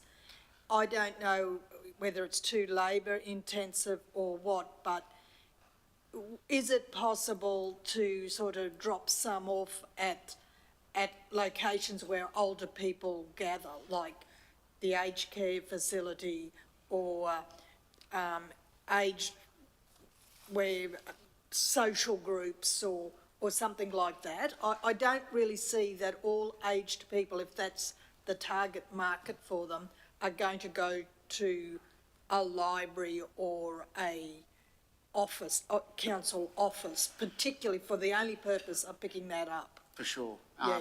Look, Just a suggestion. We're open to, I'll probably, have to, we can't have 1,000 locations, but if there are specific locations that are, really there's a big want or need or whatever it may be, then we will certainly work a way to make that happen. We're just conscious that, we don't want 200 locations, if that makes sense. That would just be a bit of a nightmare to manage. But if there is a location within your communities that you would like that to occur, then we can work a way forward. And it may be that we just distribute it in a different way, as in it might be my team specifically taking them out. It might be another one of the area support officers or whatever it may be that prints them off and has them located in that particular area. We can work a way forward. So if there is some in councillors, can you please go back through Cara and the public relations events team, and we can certainly look, at those opportunities. Councillor Roll. Yes, thank you. To Arun, it's 416, page 416, it's 004 in theme 1, the procurement plan draft. And I noticed in the September audit committee meeting, the internal audit, they haven't got they usually review all those sorts of things, and I'm wondering whether that gets put onto, maybe this is for the CEO, I see she's writing madly, whether they actually put that back onto their agenda for 2020, June 2023, or actually what the process is. 2 minutes. Okay. Thank you. Through Mr. Mayor. Councillor Roffey, yes, that's correct. If it's part of one of the external or internal audit action items, it needs to be tabled back to the audit committee. Yep. And that will happen probably in the next last 2 quarters of the financial year, generally. Yeah, sure. Yep. Okay. So long as it gets put on there as a review, that's all. Thank you. Do you not want to add anything? You all good? Yep. Councillor Brimblecombe. Just on the community paper, is there an online component to that, and what are the numbers there? If there is. There certainly is an online component to that, so it is available online through those processes as well. I haven't got the figures in front of me, so I'll have to take that on notice, but I can come back with what that distribution process is and what that sort of, target audience is. I can come back with that. Thank you. And just on that, there's a spelling mistake, page 414, below the for lease, halfway down through. I think it should be company CXOM. Left-hand side under the graphical there with the lots. Below of the airport, graphic. That paragraph there that halfway through it. Oh, yes. Good pick up. Thank you.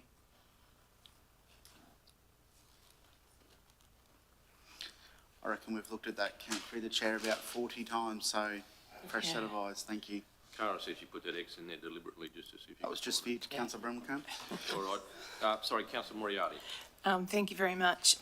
First off, congratulations everyone on the 97% started or completed, or on target, was it? Anyway, a great start, and your 10 completed, so that's really good.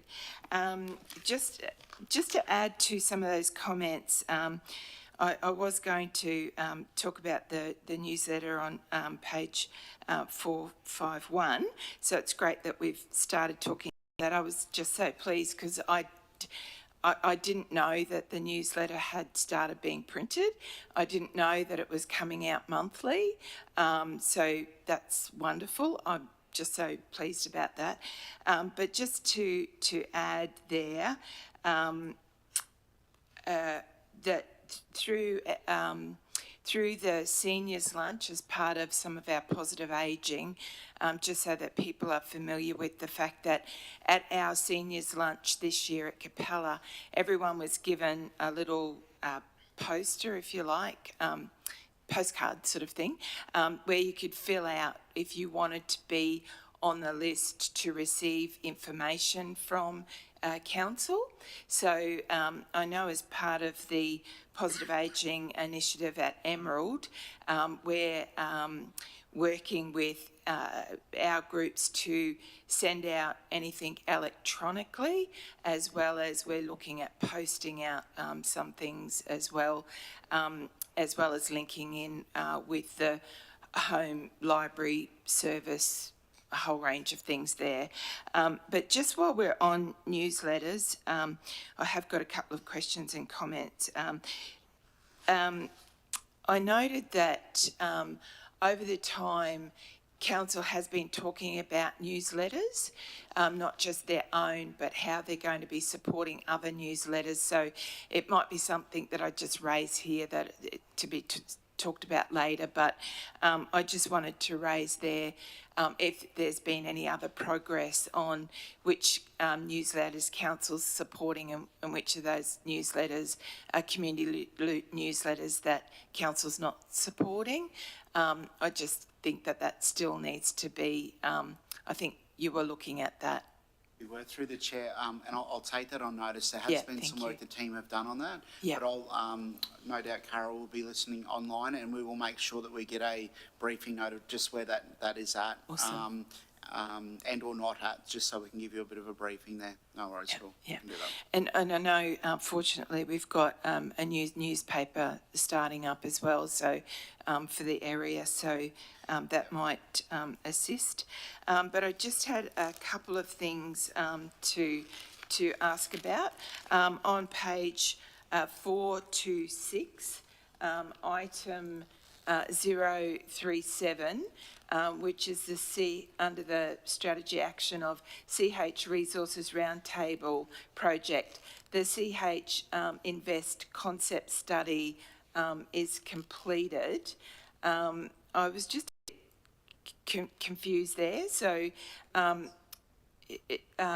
so that's completed, and then progressing a feasibility study. because we've got preferred consultant to be engaged, project has commenced, is that? So What? I can answer Sorry, that one. If thank that's you. Okay, thanks, councillor. So that, where you read CH Invest concept study is completed, that's the performance measure. So that will tell us that project, once it's completed, that's when we would change it to blue, completed. At the moment, it's on target for completion, and the status comment is that the preferred consultant has been engaged and project has commenced. So its current status is commenced.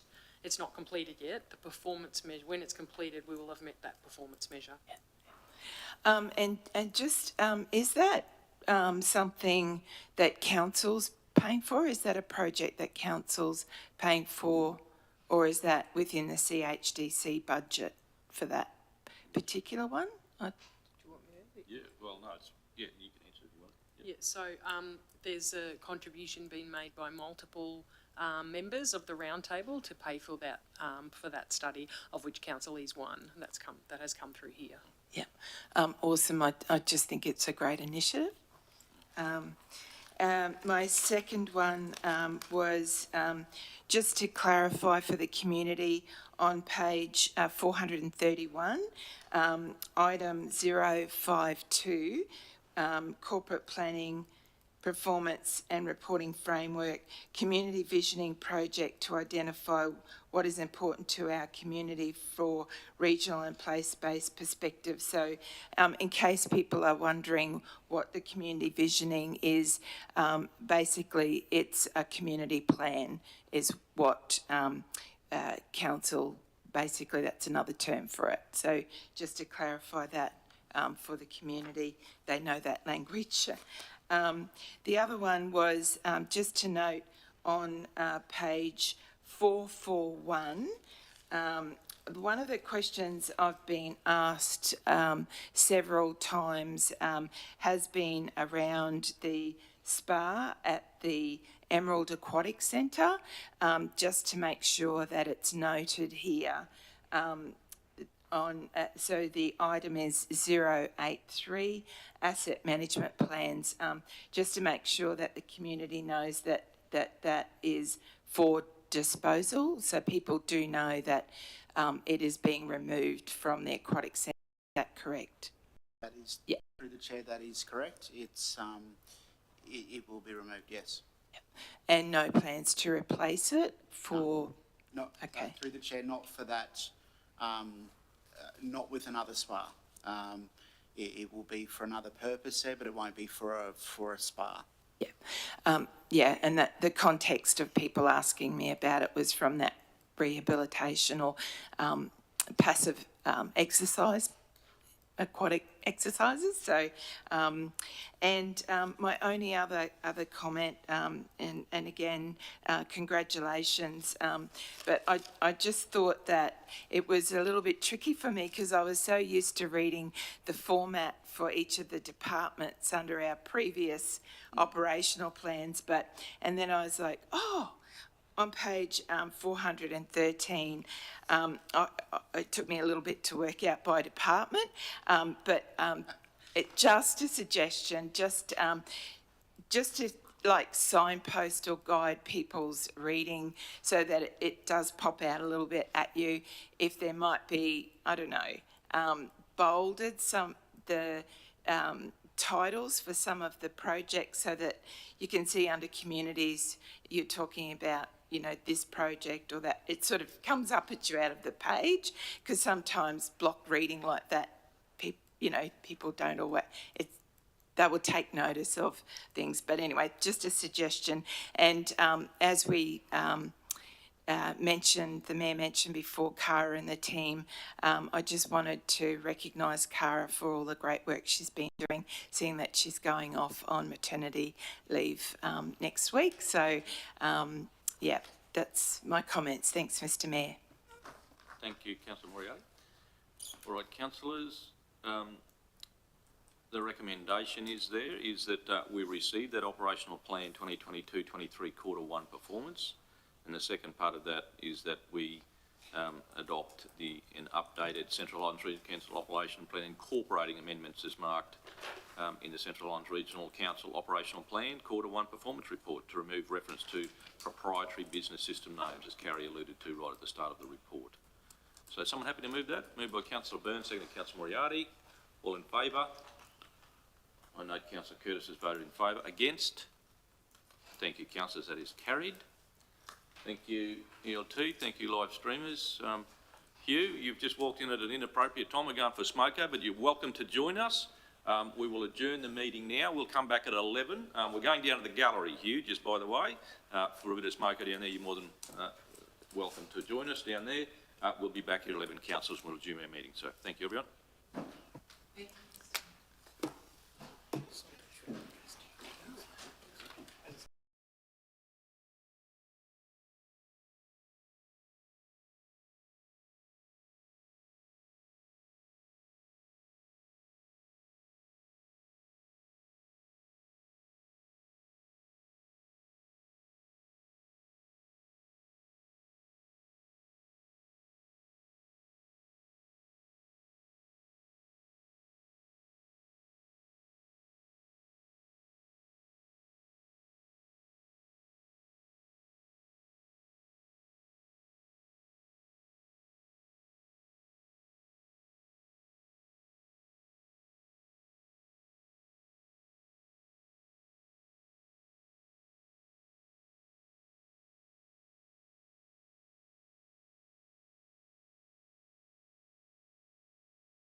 screen back on? Or?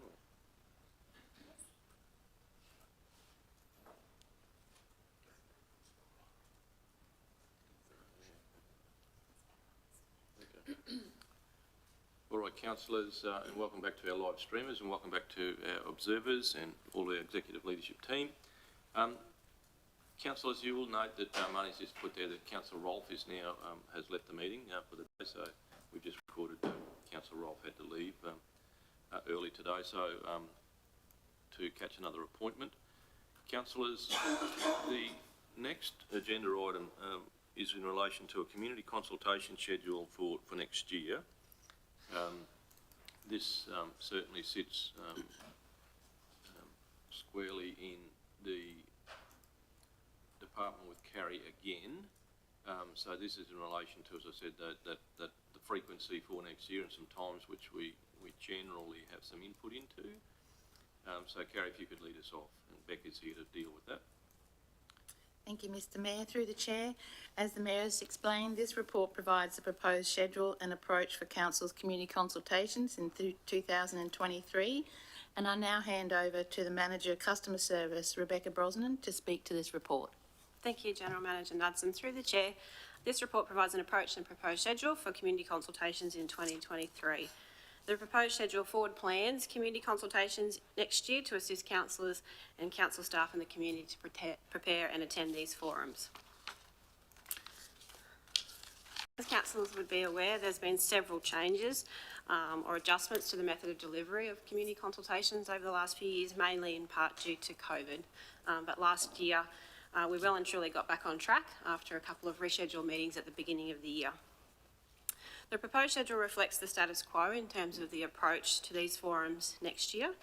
It is noted that a deliverable in the current operational plan is to conduct a review of Council's community engagement practice.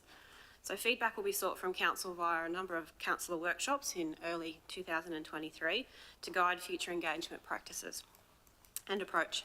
This feedback, along with that received from other stakeholder groups, may result in adjustments to community consultations in general, including potential changes to this schedule. The proposed dates and times were compiled in consultation with relevant officers and teams, being the community engagement staff, the Office of the CEO, and also road staff, to prevent or to avoid, potential conflicts and engagement fatigue on the community. Feedback received from community and councillors last year has also been considered, and dates and times have been thoughtfully scheduled to meet community expectations and to maximise the availability of councillors to attend. We've tried as best we can to avoid school holidays and also things like bull sales that occur in our region that might not happen elsewhere. So it can be quite challenging to organise the corporate calendar, and thank you to all of the teams that we've engaged with to make sure that we've got a pretty good schedule at the moment, we hope. So notably, there are some changes this year from consultations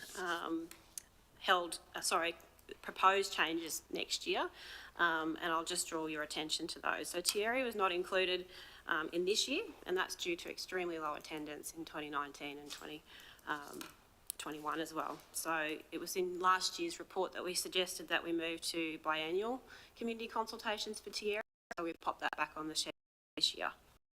A consultation was held in Anarchy this year, and they also occur biannually, so it has not been included in the proposed schedule for 2023. Rubyvale and Sapphire alternate hosting their community consultations, and given that Sapphire hosted this year's forum, Rubyvale is included in the schedule for next year. And Council has trialled several approaches to consultation forums in Emerald since reintroducing them in 2019. Very low attendance at these forums, but despite significant investment in promotion and paid advertising, suggests that the community is well serviced insofar as access to council staff and services, and therefore we've elected not to include it in the schedule for 2023. In keeping with previous years, Council will prepare a handout that is specific and relevant to the community that we're hosting a consultation with, and we are working with the different departments, particularly communications or public relations and events, to try and leverage a lot of the commentary and information that's provided through a lot of other documentation like the operational plan, to try and capture as much information as we can to include in those handouts. I'll now hand over to the councillors for any questions or comments. All right, thanks, Beck, and I know it's always a brave Beck that always puts this up every year. We have a few views about this, and I guess it's couched in, you know, sometimes it's the success or otherwise of the current year that we've just completed, and then it's about that bigger discussion about, you know, the effective consultation that we're having. So I guess, councillors, this is the proposal, and as Beck has alluded to there, things like those biannual ones, and certainly the lower attendance, certainly in our capital city, apparently that always seems to be pretty much the same, despite some of the format changing, and I guess there's lots of reasons for that. I'm not going to speculate on that, but I guess for your perusal, Councillor Carpenter, you've got comments to add? Yep. Yes, I just want to, it's about the Willows, Bagontung and Lockington run. I'm not sure that there's enough time between Bagontung and Lockington.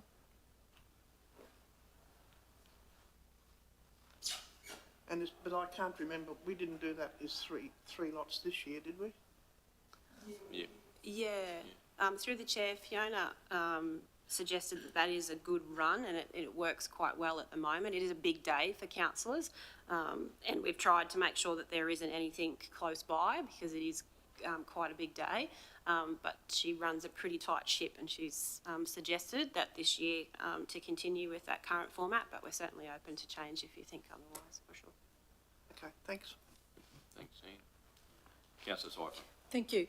Just two questions. I'm assuming, I shouldn't use that word, I'm assuming Capella, Blackwater, Springshaw are on the council days, following the council day in those communities? Okay. That's right. The other one I've got is I'd like to propose that Thierry is combined with Capella, that we don't have a special trip to Thierry, that every year Thierry, if they come to Capella for the Capella consultation. So we cut Thierry out of that and join them with Capella. It's quite common for Capella and Thierry to travel to each community for something. Sporting, we share Australia Day. So I'd like to suggest that that is actually combined there. And I was going to raise the same thing about Lockington as well. I even think if you added half an hour to that, it's the distance, you know, if you're running a bit late and get a bit caught up with a discussion at Boguntungan, or you want to call in to look at the cemetery or something, I think that is pretty fine. Yeah, even if it's just half an hour, like start that one at 3:30. All right, let's capture those. So Thierry, and a little bit of time there. Councillor Moriarty. Oh, thank you very much. Thank you, Beck. It certainly is a big shuffle around to try and set these dates. Your head must be done in by the time you've selected them. I just wanted to say thank you very much for shifting that time, especially for Bluff community too. We got a good turnout, and I think that was a good time. So the other thing, I was gutted. In fact, I feel so haven't got quite the words, but that Emerald is left off the list because there's so many different ways that we could be doing something. And I've said it over and over again, it's not always about community coming to you, it's also about us going to community. There's a whole range of things that we could be doing. We could even just have, you know, a couple of councillors or people set up at the twilight markets here when it's open at the gallery, or something where we do have regulars that come to those meetings, because I think that they would probably, I can't find words, but they probably would find words to think that they were left out. So, but I would just like to say that can we just look at maybe something else, whether you have it on your schedule or whether we just sort of come up with something, because, you know, even just going to a supermarket once a year and setting up with some council information, a couple of councillors there or something. It just means that we're getting out there sharing information about council and people can ask us questions. I think that we must be at that stage now where we can do something, as the Mayor put it, it's our capital city, so to speak. And because, you know, Emerald's, it's much larger than all of the other communities. That may be that we just do have to do something a little bit different, but I feel that the people who are regulars would feel a little bit disappointed if we can't come up with something. But anyway, I just, yeah, a bit disappointed that Emerald's not on there. Look, it's unwritten, and I know the CEO might say something here as well. I think it's probably, and I'm taking Councillor Cyphers' lead now, not assuming anything, but it's about how we engage, and it might be, you're correctly saying, a different approach for Emerald, and this is, you know, functionally our regional engagement, or some part of it. So you're right, this report is really dry about just the dates for the regional consultation. That bigger discussion that we are having, it's actually something that's on the agenda. And I know that that's not, Beck hasn't been able to write that as part of this report. She's just got the dates. We've always asked for, if we can make sure we're happy with those. You're dead right about Emerald. We'll certainly make sure that there's an engagement that can happen that's responsive and reflective. So John, you want to... Thanks, Mr. Mayor. Through the chair, I think that's really important, Mr. Mayor. There should be councillors in your diary already, an initial date there for February, I believe it is, where that discussion will kick off. Councillor Moriarty, and at forefront of my head, that's where it just went when you did mention that. So for me, that will absolutely be considered and part of that process with that community engagement review, if that makes sense. So I just want to add to that conversation, Mr. Mayor, that's all. Thank you. Okay, Councillor Carpenter. Yep. Thank you very much. Yeah, thank you, Janice. That was going to be my question too, is we're looking at doing things a bit differently in the future. There's been a lot of talk around about how we might do that, but nothing's, I've just wondered whether there was something in the background coming. Through the chair, so that is the, I'm pretty sure Marnie sent that. There we go. God bless you, Marnie.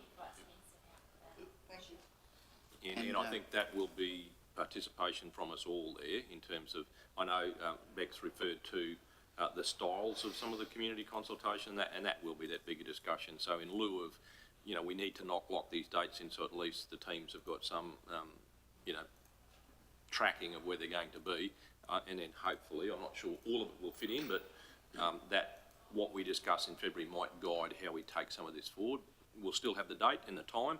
It might be how we do it, and a discussion probably maybe even at some of those about how would you like to have this come to you. So, sorry, Councillor Brimley. Yeah, just with, sorry, with Lockington, I notice it's 3 o'clock, and that would, I guess, work in with the school, kids leaving the school. And I notice Bluff works very well at that time. Would shifting it half an hour miss those people in that area?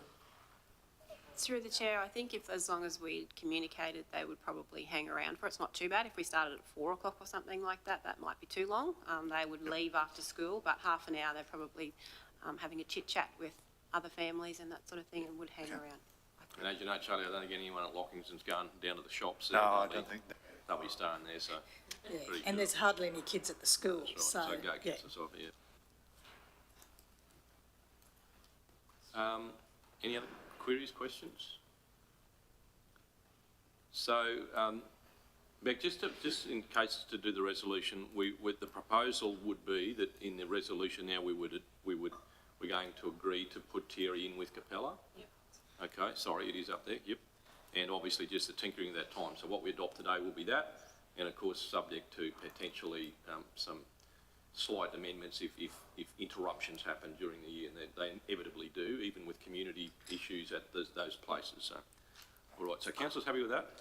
That's how we're proposing to do it at the moment. So The recommendation is there that we endorse the community consultation approach and meeting dates for 2023 as follows with those amendments. Is someone happy to move those? Moved by Councillor Moriarty, seconded by Councillor Carpenter. All in favour? Councillor Curtis has indicated she's in favour. Against? Thank you, councillors. Carried. Thank you very much, Beck. Thank you. Thanks, John. Right. Councillors, this next request is an agenda item for the construction Woodleys Road off Lacano Road at, it says Bluff, I guess, but most of us know the location there, certainly off the Fitzroy Development Road. Can I just acknowledge that Hugh Ray is actually in the room as an observer today, so Hugh's come along just to obviously see us discuss his application here. Thank you, Hugh. So, councillors, I'll ask our General Manager Infrastructure, Jason, to lead us off. Thank you. Yes, thank you, Mr. Mayor. As the Mayor has referred to, we received an application for the construction of a new road, which would be known as Woodleys Road off Lacano Road. The new road would access lot 66 of SP 160573. I'll hand over to the Manager of Infrastructure, Tyrone Meredith, to run Council through the report. Thank you. Good morning, councillors. So this report details the proposal for the new road to access lot 66 from the existing Lacano Road at Dingo. The recommendation is that council allow the construction of the road from chainage 14.5 on Lacano Road to the existing access of lot 66, recommending that the applicants construct the proposed road to council standard at their costs, with all future maintenance work to be undertaken by council at council's cost. So, background, applicants have recently purchased lot 66. Lot 66 does not have any dedicated access road. There's no other available access to lot 66, as the alternate road is a private mining road. Previously, the access has been through the unmade road reserve, as shown in Figure 1. The blue line through there with the numbers on it, that's the existing Lacano Road, part of our network, with the additional access seen by the 1,000 metre section there. So that is road reserve that runs all the way through there, highlighted in that lighter colour there. It's just never been constructed, formally constructed I should add, and adopted by council. So the access is deemed suitable for construction and the applicants require 1 kilometre of the constructed road. The existing road reserve joins the made Lacano Road at chainage 14.5. There's also a minor stock route which continues from the unmade road reserve onto Lacano Road as well. So in terms of existing features, the existing road reserve features a track following the fence line. It's considered this is most likely constructed as property maintenance or to act as a fire break. Upon research, it was found that no existing maintenance obligation on this section of the road. So basically, council hasn't previously maintained this section of road. Under the current Capricorn Municipal Design Guidelines, the specification would actually be for a 7 metre steel on an 8 metre formation. Considering the use and location of the proposed road, council considers that this would not be appropriate. The specifications outlined in the table above would allow for the construction to be undertaken to match the existing Lacano Road. The applicants would be required to submit an application to carry out works on road reserves with a basic standard set of conditions which would accompany that. As part of our due diligence, we undertake investigations into environmental management and cultural heritage. Through that investigations, there was nothing triggered, so there's no barrier works, nor was there any regulated vegetation management requirements, and there was nothing found on cultural heritage searches undertaken from the state government databases.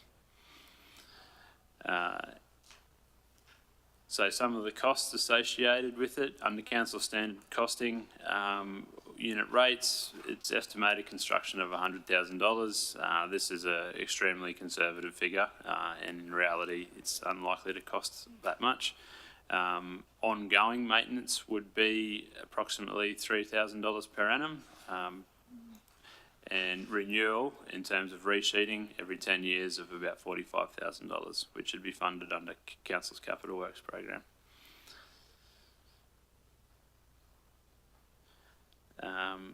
Some of the other options that were considered as part of this report, and the main option considered, other than the recommendation, was that council is able to construct the proposed road at its own cost and would be responsible for the maintenance or future maintenance works of it.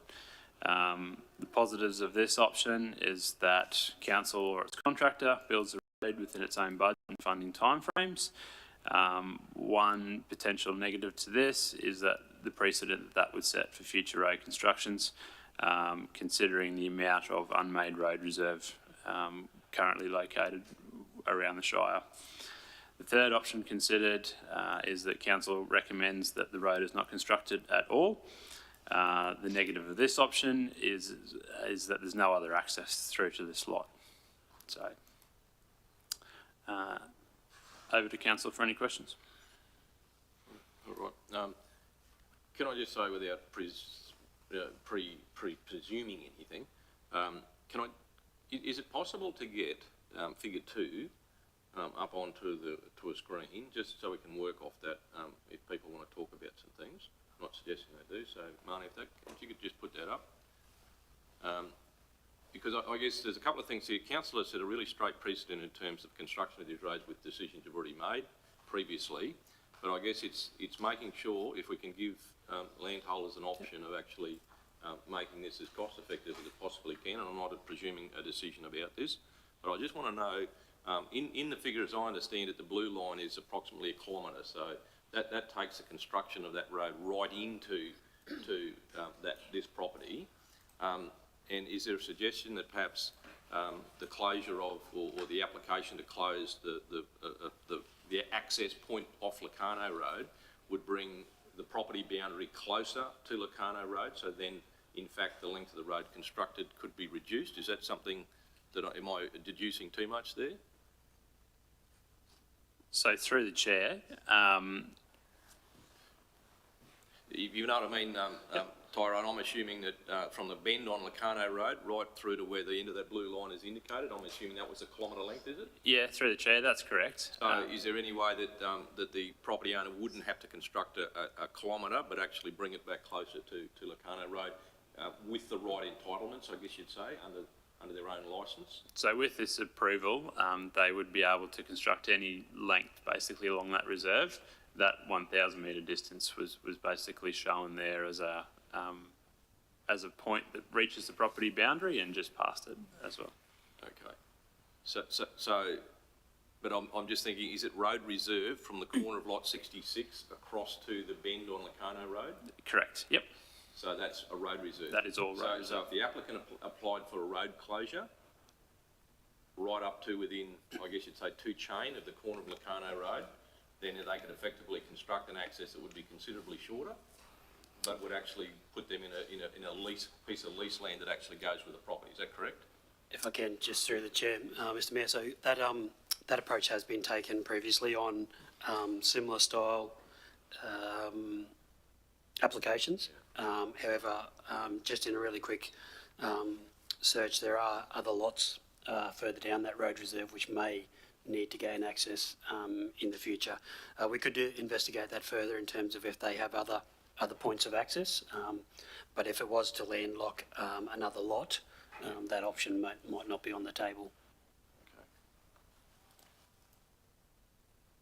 So Woodley's Road actually extends further to the left-hand side of that map, right out to it? Correct, Mr. Mayor. It goes through to and joins onto the road reserve that contains the Hall Road for Yarrabee Hall Road. Yarrabee Hall Road. Yeah, okay.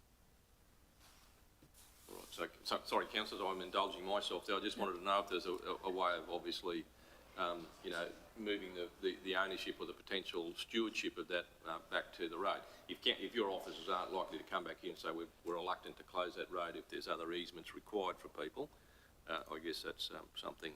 Yeah, so through the chair, that application would be through the state government.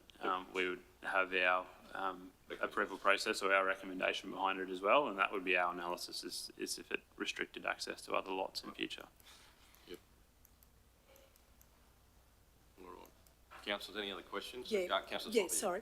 I just want to take a step back and understand a little bit more about road reserves, because undeveloped road reserves actually exist in different locations across our whole region. Are they on our asset register, or do they only go on an asset register when a road is constructed? So through the chair, only when its road is constructed. So, Okay, so we don't actually, just because it's an existing road reserve, we still reserve the right to say yes or no to a road being constructed? So through the chair, anyone has access to the road reserve at any time for the purposes of travel. By allowing access, it's council's decision to add it to our road register, which would then trigger it for future maintenance and upgrade works in future. So through the chair, that the state government owns the land. Owns all land. All road reserves are owned by the state government. Oh, okay. We have a stewardship responsibility over it. Okay. And the asset component that we own is the infrastructure that's road itself. located within it, whether it be a footpath, a road, or a stock route facility. But the actual land is owned by the state. Okay, I didn't realise that. Yeah, okay. So having taken that step back, you got another question? Yep. No. I just wanted to understand road reserves, because I know they exist in lots of different areas. Well, I guess just the second question, probably peddling off the back of that, was is the landholder obliged to upgrade this road? Are they obliged to upgrade the road, or I think one of the options is just to keep accessing, is it as it currently exists, or we insisting that it's upgraded? Through the chair, they're able to leave it as it is. It would just not trigger any maintenance work from council going forward. Okay, just so I understand that. Thanks, Dora. Yep. Sorry, Councillor Moriarty. Sorry, I think that was the question I was going to ask about the maintenance. So I was just assuming that, if the road's constructed, then the maintenance thereafter is the responsibility of council. Just for clarification, that you're estimating would be $3,000 per annum and renewal of $45,000 every 10 years. And obviously we've got lots of roads through the region, and therefore it would go on our road maintenance and renewal schedules. My only question was really around, and forgive me, I'm not a roads expert here, but just a question. If it's the road is not going to be compliant with the, and perhaps I've got this wrong, with the Capricorn Municipal Design Guidelines, I just wanted to ask the question, with what's proposed, is it going to definitely be fit for purpose for what the property owners need that for, and that definitely the route that's picked is definitely going to create the most safest route for those road users? Through the chair, the intention would be that it would be constructed somewhat similar to the access road, so Lacano Road, to get in there. So that's where we would be comfortable that it would be fit for purpose, and ultimately with the responsibility being back on the landholder to construct it, they would construct it to the point where they would be suitable and satisfied that it was okay for access.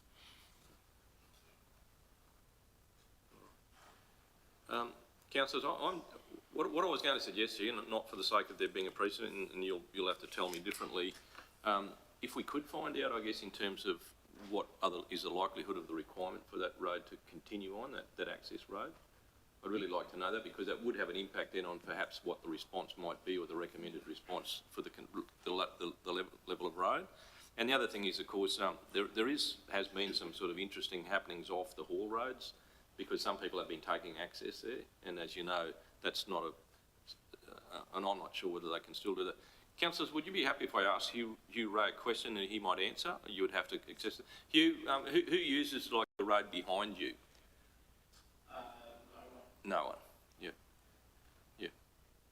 So are there anyone actually accessing off the Yarrabee Hall Road behind you, some of those lots? Yeah, well, like the original Lucy house, yard, yep. they have access on Hall Road. All right, yeah. All right. Okay. Thanks, Hugh. Sorry, so would this benefit them from not having to use the Hall Road if this was to be constructed? Or is this only to your place? No, that is only to my place. Yep. So it's 11 kilometres. Yeah. Right. Well, so rather than you have to answer all these questions, I mean, if we could, we might be able to do a little bit of this investigation just to find out, just so we can make the determination properly. So you want to say something? Yeah, through the chair, exactly that.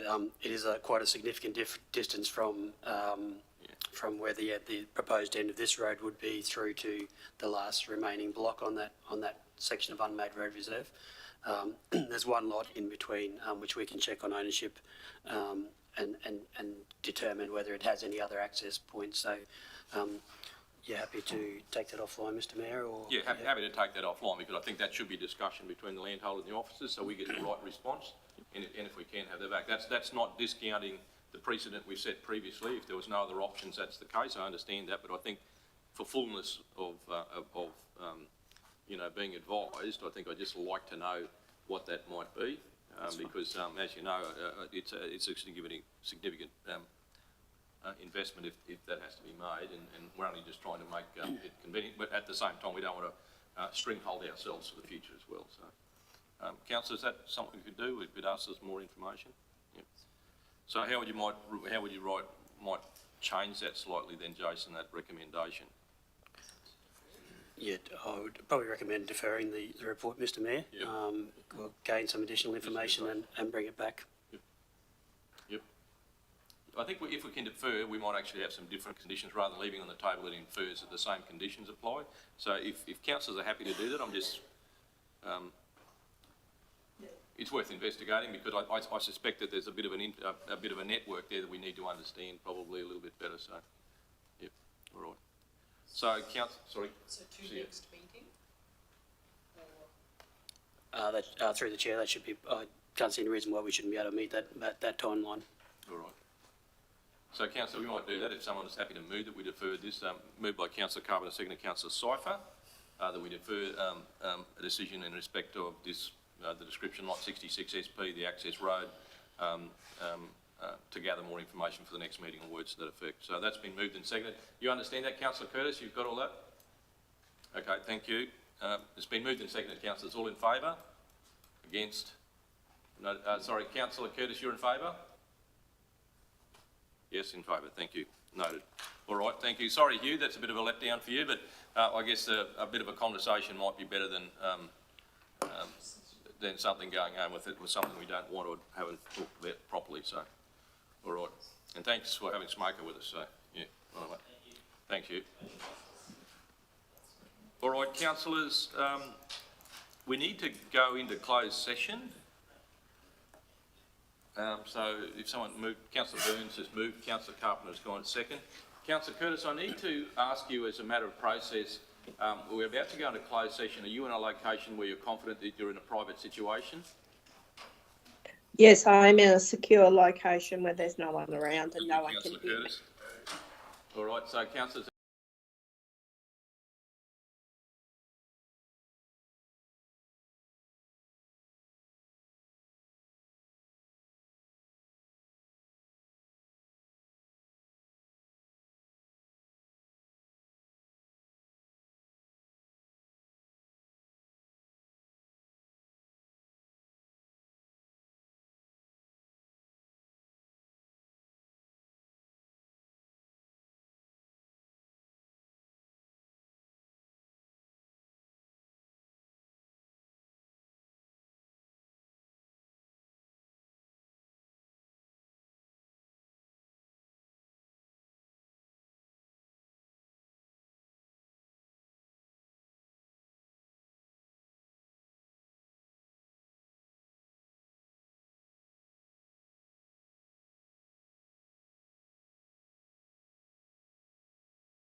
you, Councillor Cypher.